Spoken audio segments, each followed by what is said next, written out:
IVM.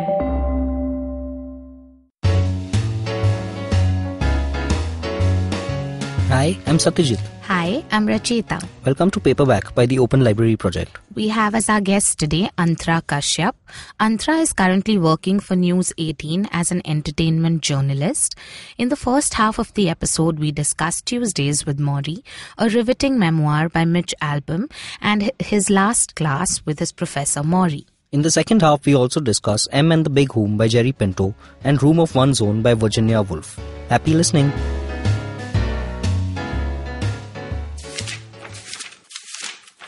Dear angel ears, outside the window, a Marathi Manus is asking mournfully if anyone would like to buy salt. Or at least that's what I think. Meat, he wails. Meat wala, meat. Other sounds? May mumbling about morning mass. An impertinent sparrow demanding the last bit of my toast. I miss you terribly. But if you are going to send me a postcard, I shall abstain. I think postcards are for acquaintances, and now that we are friends, you should find some nice stationery and write me a proper letter. These scribbles will not do. They are meant for the common masses. A butterfly is banging on the window pane in the corridor, and now I must rise to let it out. If your next letter is not to hand with heartwarming promptness, I shall declare you unfit for human consumption and throw you to the lions. Love, I. P.S. The sparrow wins. Imelda nil, sparrow 1. In her letters to him, she called him Angel Ears. Why Angel Ears? I asked her. In Ward 33 Psychiatric, Sir J.J. Hospital. She turned her cool green eyes on me and smiled. For a while, her fingers stopped playing with the worn-out sheet that was covering her. Haven't you noticed? His ears are the sweetest thing about him. They look like bits of bacon curled up from too much frying. I had never thought of my father's ears. But later that evening, as he stood in the kitchen and cooked for me and my sister, scraping at a fry-up of potatoes, I saw that his ears were indeed unusual. When was the first time that she noticed his ears? Was it a part of her falling in love with him? Or did it happen in the hypersensitive moments that follow? And when she called him by that name the first time, did he respond immediately? He probably did, without asking why. They could be like that together. It intrigues me, love, especially theirs, which seems to have been full of codes and rituals, almost all of them devised by her. She also called him Mambo and Augie March, but almost never by his given name Augustine. He called her Imelda, which was her name and sometimes beloved. Thank you, Antara Kashyap. That was an extract from the book M and the Big Hoom by Jerry Pinto. We'll be right back after this. Hello everyone, I'm Zain. I'm Avanti. And welcome back to a brand new season of Marbles Lost and Found. A show on mental health and its stigma, and we're kind of making it an open conversation. Pretty much, yeah. And we're really, really excited about this season because we have a number of guests on and we'll be talking about things like addiction, grief, children and mental health. Exactly, children and mental health. And our listeners have also written in this time. Yes, and we have an episode dedicated to that. Yes, and guys, thank you so much for writing, and we really, really appreciate it. And we're really excited for you to tune in on Tuesdays on the IVM website or app or wherever you get your podcasts from. And you can find Marbles Lost and Found on Facebook, or you can find Marbles Lost and Found on Instagram as well, the handle being Marbles Podcast India. Can't wait for you to tune in. Thank you very much. See you guys soon. Welcome to Paperback by the Open Library Project. I am your co-host Satyajit, otherwise known as Onion Knight in food circles. I'm hosting this podcast with my co-founder at the Open Library Project, Rachita Sharma. Hi, lovely people. My name is Rachita, and I'm an ex-banker who gave up my banking profession to follow my passion and run libraries across the world. The Open Library Project is a curated library service which is offered to corporates on a subscription basis. The idea here is to create value, build a knowledge community, and encourage a growth mindset amongst members. Today we have on the show Antara Kashyap. Antara is a social communications media postgraduate from Sophia College in Mumbai. Currently she works at news18.com. Welcome to the show, Antara. Thank you so much for having me here. Lovely to have you here. Thank you, it's lovely to be here. So before we get to, we're going to be discussing the Jerry Pinto book in the second half. Right. So before we get to it, can you give us a little bit of your background? Like, what did you study and what got you into reading? So, I'm originally from Guwahati, Assam. Okay. And I I did my schooling from there, and then I went to study in Delhi University in Miranda House, where I graduated from. And then I moved to Mumbai, and then I did my post-graduation from Sophia College from social communications media. And now I'm working at Network 18 as an entertainment reporter and writer. And how I started writing was really funny. My first novel was when I was probably 10 years old. I read Tom Sawyer and Huckleberry Finn back to back. And that's when I realized that I really liked reading books, and I was like an extroverted person, but I would not always go out to play and run around like normal people, which really freaked my mother out. Okay. Because I was also like, the signs of my laziness, what she's called, were showing, but I used to read books. And I used to not move till I finished them. So you should have told her that I used to be at the same place and then travel the world through books. Right, I did. My mother also did read books, but she also wanted her child to go out and play like other children. Right. Which is obviously not much to ask for. By the time in my 8th standard, my English teacher had given out our reading list. I had read all the books in the reading list. And when I look back, I realized there are a lot of books that I did not understand. Okay. At that point of time, but I had read them. Okay. So basically, I loved reading, and I wanted to write for a really long time, and I still do, and that's how I got into reading. So tell us what you want to write about. What inspires you to write? Actually, I want to be a fiction writer, okay. and I was always the clueless person. I knew I could write. I knew I wanted to write something, but I recently, I don't know how, but it just came to me that I always, when I do write, I write from personal experience about something that I'm going through or something, more like blogs and something. Then I realized, why not look in my own family and write about. So I really want to write about my parents, probably, for starters.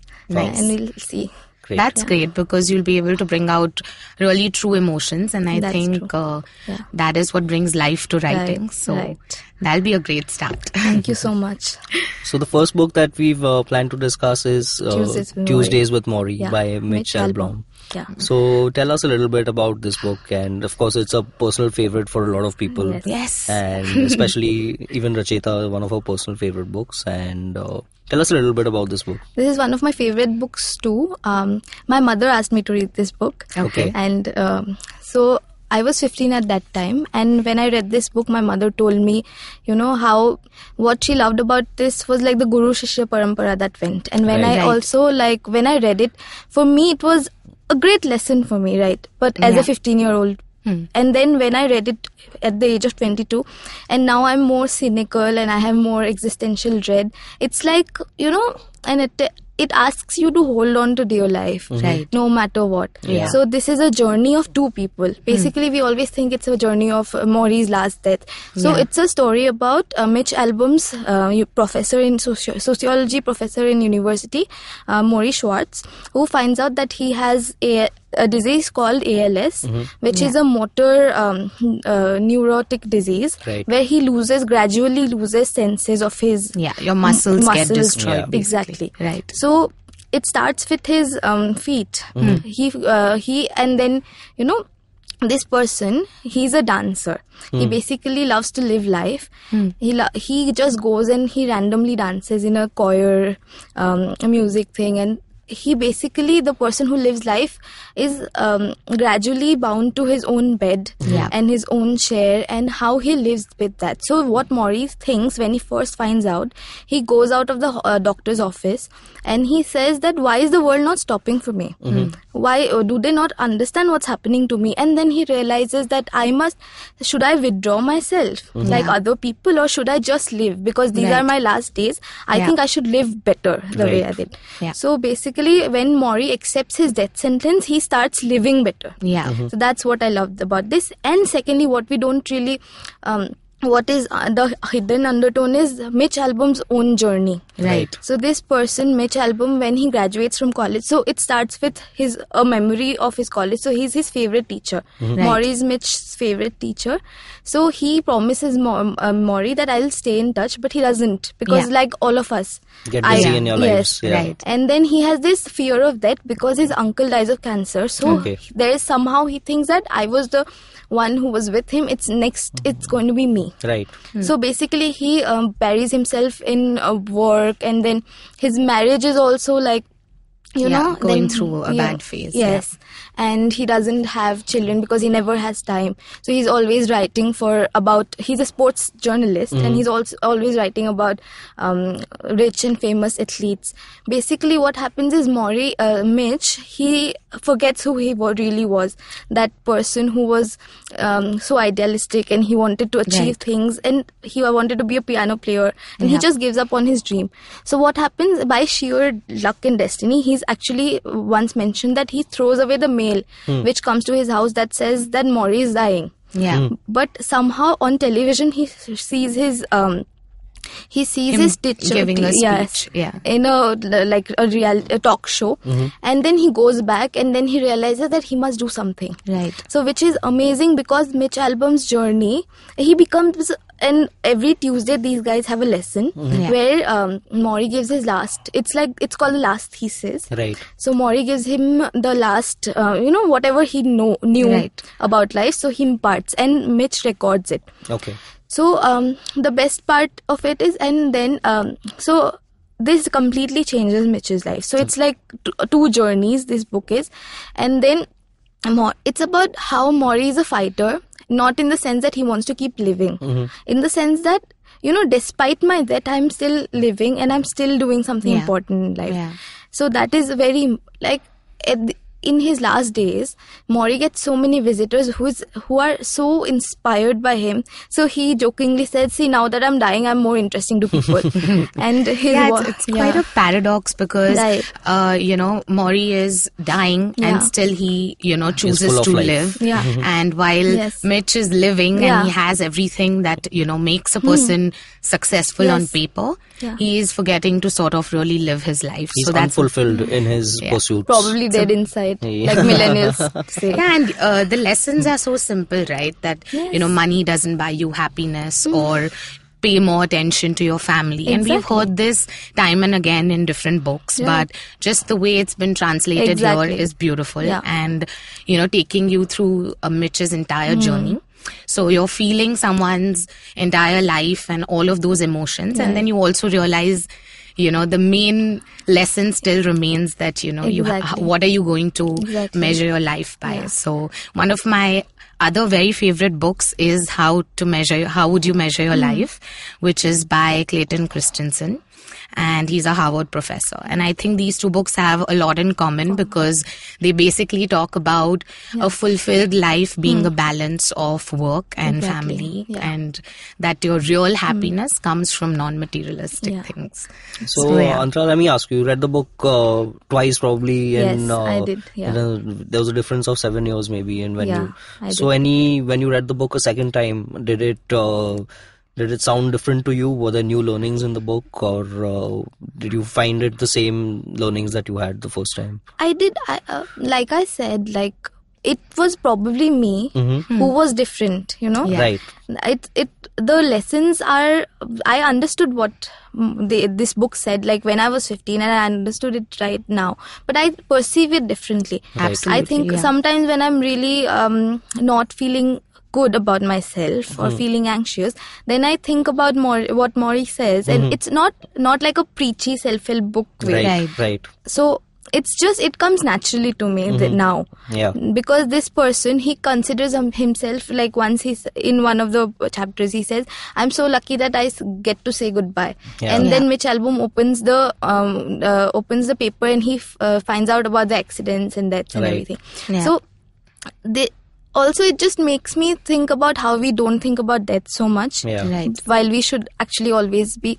But there are very different takeaways, Yeah. to probably live I life think better. But It that's, depends I think on you your put it experiences. you put it really Yeah. well. I think a lot of people don't get this, but you are a Yeah. different person. That's why the Yeah. book is sounding different to you, Right. Right. And also, so book is amazing, right? Because it It's puts amazing. it gives you perspective on things that you probably Yeah. will never experience, hopefully. And if you do, you're probably in a better place to deal with these sort of things, especially and- death, which is such a Yeah. difficult Exactly. topic to talk about, Exactly. even with Yeah. your family members or even with anyone. It is very difficult. And it just, And this people does, always want to postpone it, Right, To- always, to yeah. It's a when it uncomfortable happens and when it conversation. does, that's Yeah. when, the reality of Exactly. everything really dawns on you. I really like the fact that this book never romanticizes or sugarcoats death. Right. Or, the process of dying or the decay.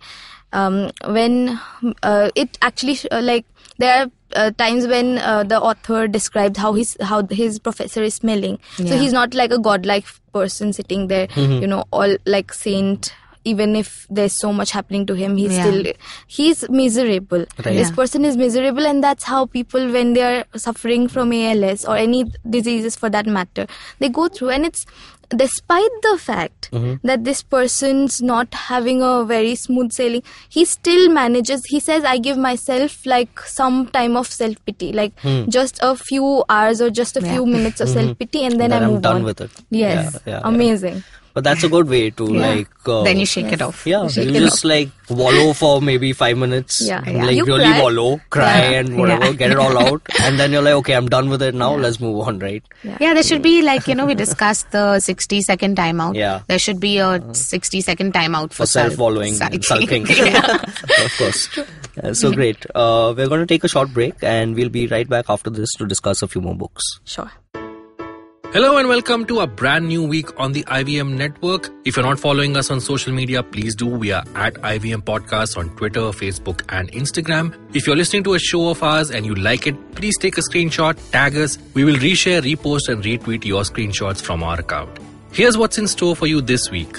On a special episode of The Seen and the Unseen, Amit Verma is joined by some of his regular guests, Shruti Rajgopalan, Vivek Kaul and Rajeshwari Sen Gupta all at once to discuss some dream reforms. On The Origin of Things, Chuck tells you a story of a shopping cart, ruthlessness and a heck of a pivot. Tune in to find out which brand he's talking about. On Advertising is Dead, host Varun Dogirala is in conversation with Shamsuddin Jasani, Group MD at Isobar South Asia. On Paisa Vaisa, host Anupam Gupta is joined by Rohit Srivastav, founder of IndiaCharts.com. They talk about technical analysis and the journey of his venture. On the Empowering series, host Zarina Poonawala is joined by actor, singer, composer and member of a band of boys Sherin Verghese. He shares insights about his first music gig, his boy band days and his current project called The Circuit. There's more music for you on the show 9XM Soundcast, where host Eva Bhatt is joined by Bollywood singer Neha Bhasin. She talks about her Bollywood journey, rejections, and the need to break the myth of perfectionism. If that's not all, on Golgappa, host Trupti Khamkar is joined by Soham Pathak, a singer and composer who talks about his passion for music, football, and much more. On Paperback, Racheta and Satyajit are in conversation with the founder of Pink Elephant, Riya Mahajan, about venturing in the animation industry and the effects animation can create. On Football Shootball, Gaurav, Karthik and Siva try to reel back from the drab international break to talk about the weekend league matches and the return of the Champions League. And with that, let's get you back to your show. Welcome back, guys. We still have with us Antara Kashyap. Hi, Antara. Hi. And I'm really curious to know, are you related to Anurag Kashyap? No, I joke about it sometimes, Yeah, but I you should should use definitely that. use I it. always do. Yeah. Great. The next book we're talking about is M and the Big Hoom by Jerry Pinto. This was the book you read out the extract from in the Yes, beginning of the episode. So tell us a little bit about this book. How did you come about it? Did someone suggest it to you? Did you pick it up off a bookstore? Actually, Jerry Pinto is my teacher. Oh, he's your teacher. Yes. Wow. Lucky. Yeah. Very lucky. I'm very lucky to be his student. He taught me at Social Communications Media last year. Awesome. So when I bought this book, I wanted to impress my very strict but award-winning teacher. Right. But when I actually read the book, I did not see like this wasn't like something I'm reading because I really like the person or admire the person. I read it because this was something that an author wrote. Right. So even from the very first page, the book captivated me. So when when M calls Big Hoom, M is the mother and Big Hoom is the father. M in the Big Hoom is the story of Imelda and Augustine, and the point of view of his son, the nameless narrator, who and his sister. So basically, he navigates his life through his mother's mental illness. Right. So she has manic bipolar disorder. So basically, I'm in the Big Hoom. Why I like I'm in the Big Hoom is because even from the very first page, like I said, it really captured me. When M calls Big Hoom angel ears, I realized that my ears are also like that and my father's ears are also like that. But we never think of, things like that. And it's just the book is laced with so much love and so much humor and everything. And at the end of the day, it's all about family, how you always have each other's back despite everything. There's one instance when the narrator comes home after a very bad day at work and his mother, who's, she's probably had a bad day herself. Right. She says she starts abusing her son, not in the sense, but she keeps, taunting her son about. That's a symptom of the disorder. You can't control your mood swings at all. It goes to such extremes that it's uncontrollable. Like euphoric, like you mentioned at times, and abusive at times also. Yeah. So what happens is she comes and abuses her son, and the author retaliates by calling her a disgusting bitch, which is something which then takes her back. And then what happens, she then says that I was actually protecting you from the unseen demons here, because they are looking at you, and if they find out that I love you, they will kill you. So you should move out of here. So things like that. Every day when he walks through the door, he doesn't know which M he's going to face. Right. Yeah. Is this an M who's joking and laughing, or is this an M who's trying to kill herself? Right. So basically navigating his life. Also, what stood out to me the most is his search to find out whether he would end up like him. So basically he traces his parents' love story to find where the symptoms started, so that he knows I don't end up like that. Yeah. So which is very, hard hitting. Right. But in the process, he actually finds out how his parents fare. His dad, who's a bit distant, but he knows that there's no one in the world who will love his mom like his dad. So at the end of the day, the book is so much about family and love and having each other's back that it's a real tearjerker as well. And absolutely. And it just makes you realize that for patients who have Alzheimer's and dementia or bipolar disorders, the families suffer as much as the person, right? And probably more, because they're actually sane to understand it. Yeah. So it's really hard, and that's, I think, what really connects you to the book. Sometimes when you love a book so much, it's harder to speak about it. Definitely. Yeah. So, and I see a beautiful theme through your books, because they talk about, death in its various forms and the kind of emotions that they bring out. And secondly, it, brings out, so the author or the main character is anonymous in 2 books. So, it's not putting any emphasis on them, but on the story. Right. So that's beautiful. And I definitely think you should write about your parents, because you totally understand that emotion. I hope. And speaking about anonymous authors, Virginia Woolf's book is the one that we're discussing next. And this is, I think, one of her sayings. Anonymous is always a woman. Right. Yeah. Mostly a woman, Right. So this book is a non-fiction book of sorts. It's a lengthy essay. That she writes about women in fiction. So Virginia Woolf is called by an university to speak about women in fiction. And she knows that this is not a one-dimensional thing. So is this topic about the women who write the fiction, or is it the fiction written about the women? Or which is mostly by men. Right, exactly.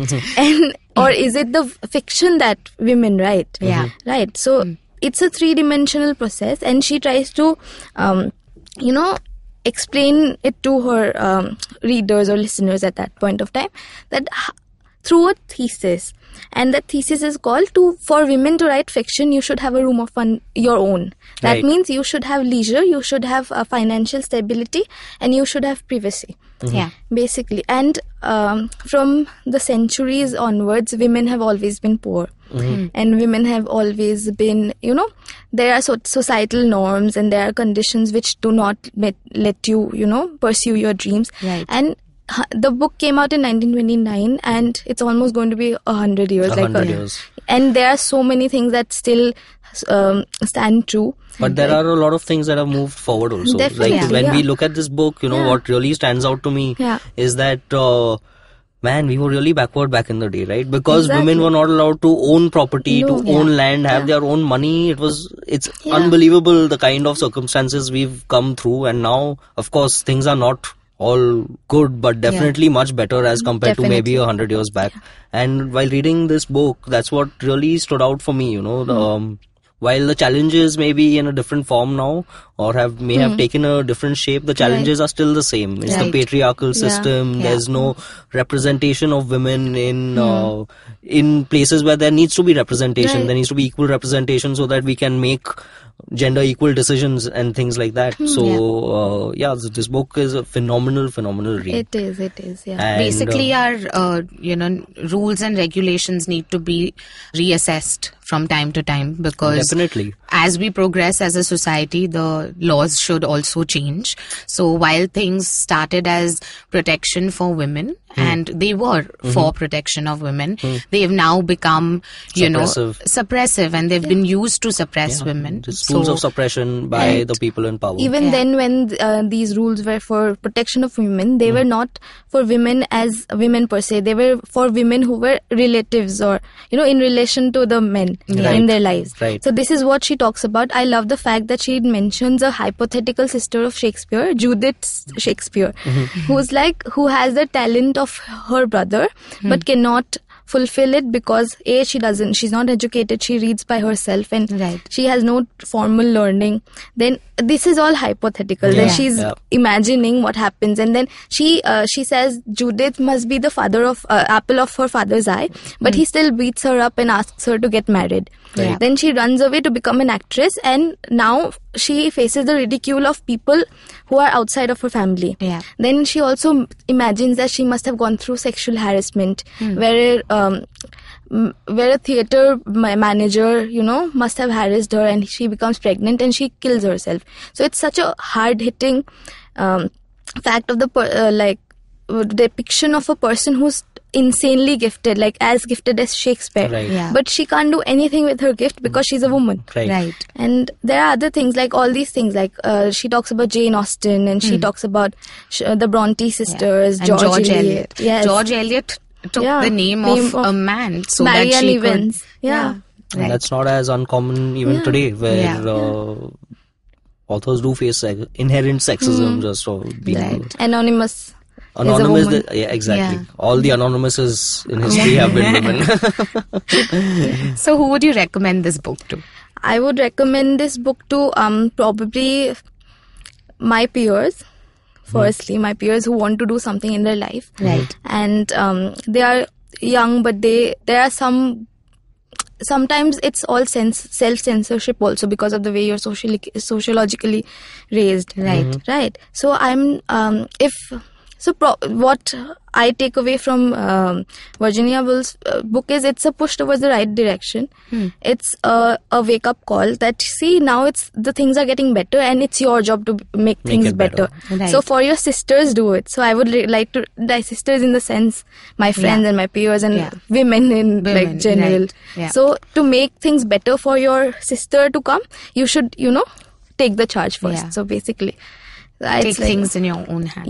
Great. On that thought, we're going to end this episode. And thank you so much, Antara, for being here with us today. It was a pleasure having you. It was a great conversation. It was great. Thank you so much. Thank you. And a big thank you to all our listeners. You can follow the Open Library Project on LinkedIn, Instagram and Facebook for latest updates on our events. And stay tuned for the next Paperback podcast on IVM Podcasts. Happy reading. You can follow IVM Podcast on Facebook, Instagram and Twitter at IVM Podcasts. Listen to Paperback on the IVM Podcast app, website or wherever you listen to podcasts.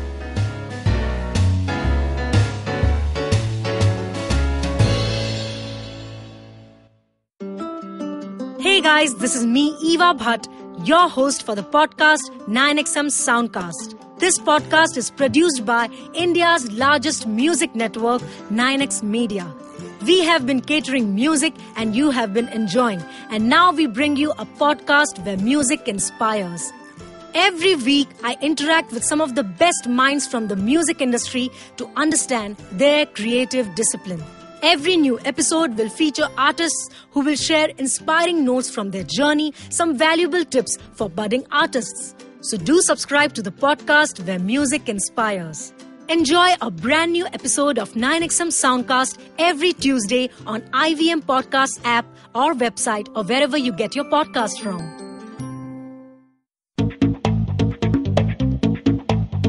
Advertising is dead. Yep, you heard me right. Advertising is dead. We're all in the content business now. Let's not call it news, TV, radio, etc., etc. It's all content, and we're in the middle of this weirdly exciting phase where all the borders and lines that have been drawn over decades has been swept away by this lovely thing called the internet. We're a show where we don't dwell on just the stuff that is now, but rather the wider stuff about advertising, media, content, and the whole goddamn circus surrounding it. Tune in every Tuesday for our weekly unboxing of the mystery box we used to call advertising. I'm Varun Dugirala, co-founder and content chief at The Glitch, and this is my new podcast, Advertising is Dead.